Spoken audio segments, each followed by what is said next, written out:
Once again, good morning, good morning, good morning. I'm very happy and joyous to be with you this morning. Share ideas in terms of real estate investment. As a realtor by profession, I believe real estate is one of the best investments. It's one of the best investment. You can't go wrong with real estate, and it's one of the key area people invest and people have made money. No one has made something substantial in life who has never invested in real estate. Why real estate? Number one, real estate is undersupplied. Only 20% of supply. So we have a deficit almost 80% because of the demand in housing. That's why you find even our government today is majorly focusing on affordable housing. So there is a room for each and every one of us in the real estate. Why? Number one, urban migration. If you check on our average age in Kenya and Africa at large, we are at 19 and going down. That means the demand for housing and land is always high. So it means there is an opportunity and the future is in Africa. Why? Because there's a lot of opportunities in Africa if you are keen on checking on what is available. The only challenge I normally tell Kenyans and my people and my followers is that the key challenge with the real estate is the liquidity. And that is the biggest challenge people have, because the biggest challenge people have in Kenya today is the liquidity. Like in companies, talk of liquidity ratio. And do you ask yourself about your liquidity ratio? How are you liquid? Why am I saying this? Because they are basics. You need the cash flows. You need to earn because you need to eat. You need professions who will guide you on where you are investing your capital. Who are the basic professions in the real estate? Number one, you need to work with the valuers. Why am I talking of valuers? You need to do the valuation of the investment you're making. Like when you're investing through a bank or a financial institutions, they have to do the valuation. Why are they doing the valuation? Because they need to understand the actual value. Why am I saying this? Most of the investment in Kenya today, people are they base their valuation based on the sensational valuation. Sensational valuation, I mean, of what people just say, like saying the government will do road here. There's an upcoming university. There's a big main institution, which sometimes do not materialize. When you focus on the sensational valuation, sometimes you can end up losing your money. That you find people are invested in most parts in the middle of, let's say, Kajiado, for example. I'm not saying it's bad to invest in Kajiado. You buy a plot within Kajiado, in the middle of Kajiado, which is quite interior. You realize that where you invested you bought your land, it is taking time for that land to appreciate. So that's why you need to focus to work with the first major main profession is the value. Don't see that you're wasting your money when you're paying a valuer to give you the best valuation. What I mean by this, I mean a professional valuer who is licensed, so that you can get the monetary valuation of the asset you're buying. On average, land in Kenya, research has shown that appreciates with if it's an area that is growing of up to 20%. The expected in terms of appreciation within a year, based on the location of where you're investing your money. So now, the other important person in the real estate sector is the surveyor. You have to work with the surveyors. The surveyors. Why am I talking of the surveyor? You need a surveyor to go and check your land. Tell the surveyor, this is the land I want to buy. So that the surveyor will guide you on how to get the maps, IDEX map. You need to get the mutations. And then from there, even before you even commit, you go with your surveyor on the ground to ascertain the actual measurement of the land you're buying. Because I've seen people buying land, they say they bought an acre, but when you go to the ground, the land is actually half an acre. It's not the real 1 acre. They are buying a quarter, but they don't know even the actual measurement of a quarter is 100 by 100 feet. So the dynamics, you need to understand exactly whatever you are buying is the measurement up to. I've seen people buying an eighth and they bought 40 by 60 because they didn't work with the professions to ascertain the measurement of the land you are buying. So it's very, very prudent to work with a licensed surveyor. Not just a surveyor, because there are so many brokers even in surveying. Is this person licensed by the government of Kenya? Do they have the prerequisites? Do they have the necessary qualification to go take you to the ground? So when you go to the surveyor, you ascertain the beacons. See the actual beacons. Because seeing is believing before even you commit. Then with the ground, even check the topography. How is the gradient? What type of a soil where you are buying a piece of land? These are the very, very basics you need to understand. The topography. Is the drain? How is the drainage? I think if you remember, just a few months, we had never rains in Kenya, and some areas were submerged with water.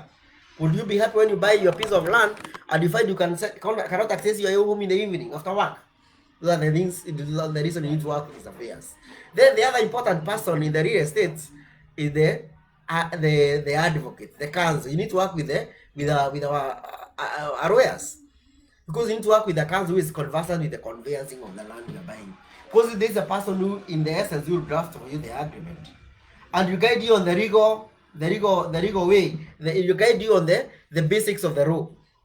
Why do I talk of the basics of the law? As you check on the title, you have to see the title is number one, never buy land without a title deed. If it's within Nairobi, you have to ascertain the land is registered with the Ardhi Sasa. I always recommend buy freehold land because there's no much issues. But never buy land that has only certificates and which is not recognized in the eyes of the law. So basically, in essence, what I mean, you need to buy land which has a genuine title deed. The title deed has 4 pages. And those 4 pages, the first page has the size, the name of the vendor, with an ID number. If it's one or if it's a company, the company name is there. And then apart from that, you need to know the land, the title is signed by the registrar. Check whether the title is very well signed. You can see the signature of the registrar and the registrar number. Because I find the registrars who sign, but you can't see the actual, the basics on the first page. The next page, also check on the next page whether the title is genuine. There's the measurement, the date of the entries and all that. The third page, you see whether the land has any encumbrances. And then even the final page, to check whether everything is at par. So those are the basics. That is the land profession you need to rely on when you're buying land. The other important person in the real estate is the estate agent. When I talk of estate agent, not just brokers, I'm talking of a licensed estate agent who is already registered with the ERB, Estate Agent Registration Board. These are the people you should work with. Because these are professionals who are registered, who are accountable, who are ethical in whatever they are doing. This is the person who guide you. These are the owners, basics of the land, and they are conversant with what they are supposed to do, the transaction, the process, like A, B, C, D. And these are the people who take you to see the land. And of course, they are the people who have already introduced you to the vendor. That's why they are there by the rule. If you are buying a house, they are the people who have the contract, maybe with the developers. Those are the people who guide you on the nitty-gritty. So what I mean, these are the nitty-gritty when you are buying a piece of land or a house. Now, yes, on the very, very basic, you need to understand exactly why do I really need a piece of land? What do I want to do with this piece of land? Am I buying land for farming? Am I buying for speculation? Currently, you need to be very sensitive when you buy land for speculations, because you need to know where you are buying, how has the land been approached in that area.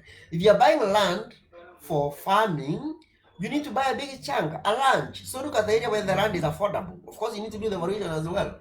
Where the land is affordable, there's plenty of land. You can do the ranching. Maybe you want to do bee farming. Look at a big piece of land where the land is affordable. Those are the basics. Now, if you are buying a residential land, you need to check whether the land is serviced. If it's a gated community, the future is gated community, check on the zoning rules.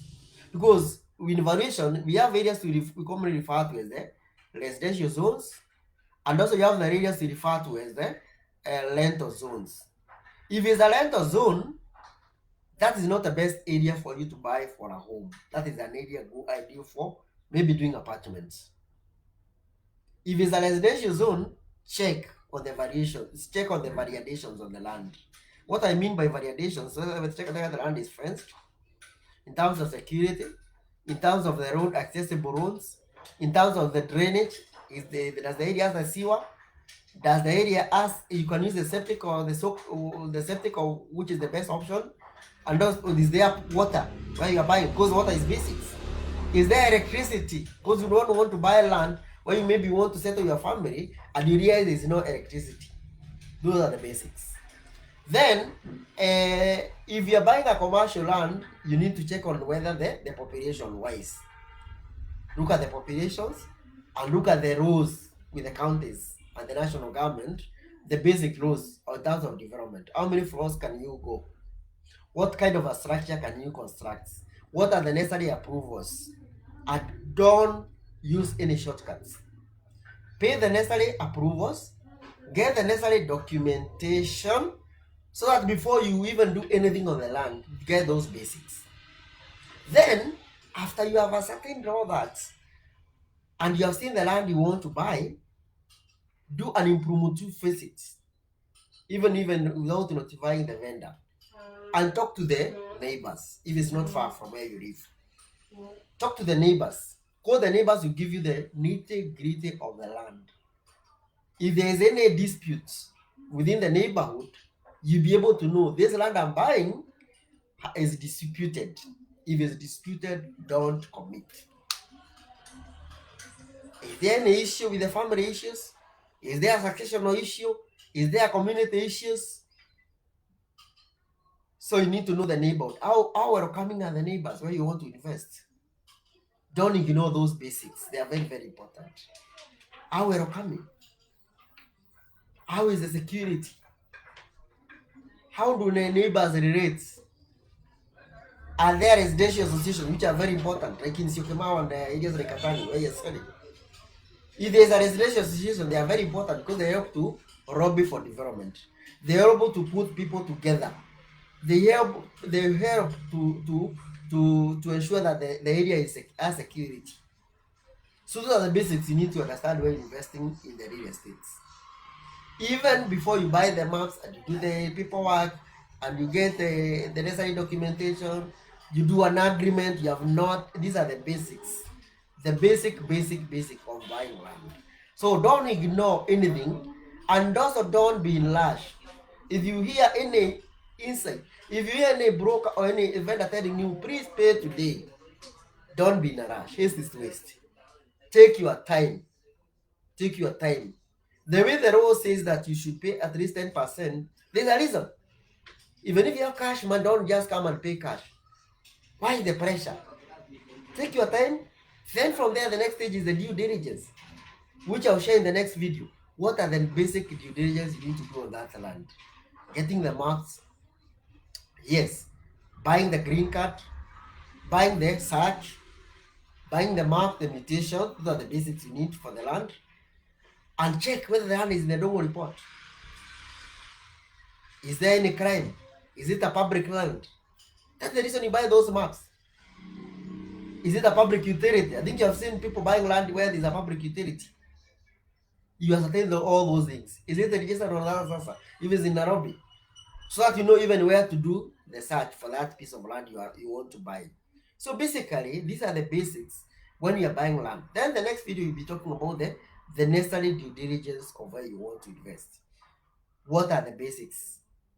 And which profession does what? And don't assume that you know everything. You can't be a jack of all trades. You have to engage the professions who will guide you on the basics of whatever you want to invest. Because this is a hand-earned investment.